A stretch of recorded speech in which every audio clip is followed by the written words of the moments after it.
সম্মানীয় ভারতবাসী, সবাইকে শ্রদ্ধা জানিয়ে আমি সুকেশ মিত্র জয় আপনাদের সামনে ই পাসপোর্ট নিয়ে দুটি কথা বলবো। আপনারা জানেন যে ভারতের নাগরিকত্ব নিয়ে সেখানে বড় ডকুমেন্ট পাসপোর্ট, তাই মানুষের মধ্যে পাসপোর্ট করবার একটা প্রচেষ্টা চলছে। কিন্তু পাসপোর্ট যদি কেউ পেয়ে যায় তবে সে ভারতের বৈধ নাগরিক। কিন্তু ইতিমধ্যে আপনারা অনলাইনে দেখতে পাচ্ছেন যে একটা ই পাসপোর্ট, এই ই পাসপোর্ট যাদের সাধারণ পাসপোর্ট রয়েছে তারা ই পাসপোর্ট পাবে। এটা অনলাইনে ডিজিটালে আবেদন করতে হয়, কিন্তু আমাদের ভারতে এখনও কিন্তু এটা সেইভাবে চালু হয়নি। কিন্তু ইতিমধ্যে যেভাবে দালাল রাজ শুরু হয়ে গেছে, সাধারণ মানুষকে ধোঁকা দেওয়া হচ্ছে যে আমি ই পাসপোর্ট করে দেবো, টাকা দাও। এরকম ঘটনা কিন্তু আমাদের এলাকায়, আমাদের অঞ্চলে বিভিন্ন জায়গায় হচ্ছে। তো আমি আপনাদেরকে এটুকু বলবো, যাদের ই পাসপোর্ট দরকার আপনারা লোকাল থানায় যাবেন বা আপনারা ডিআইও অফিসে গিয়ে সরাসরি ডিআইওদের সঙ্গে কথা বলবেন যে আমি ই পাসপোর্ট কীভাবে করব। আপনারা দালাল চক্র থেকে দূরে থাকবেন।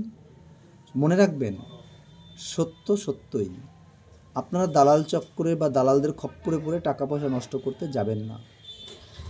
এবং আরেকটি কথা বলবো, পাসপোর্ট, ই পাসপোর্ট ইতিমধ্যে বেশ কয়েকটা দেশে চালু হয়েছে, আমাদের দেশেও হবে।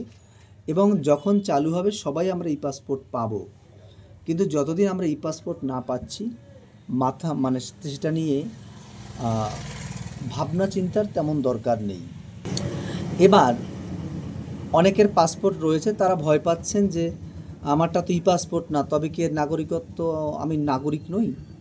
তাদের উদ্দেশ্যে বলবো, পাসপোর্টটা আপনি যখন পেয়েছেন আপনার কিন্তু জন্মস্থানের পরিচয় এবং আপনার নাগরিকত্ব প্রমাণ করে তারপরেই আপনি পাসপোর্ট পেয়েছেন।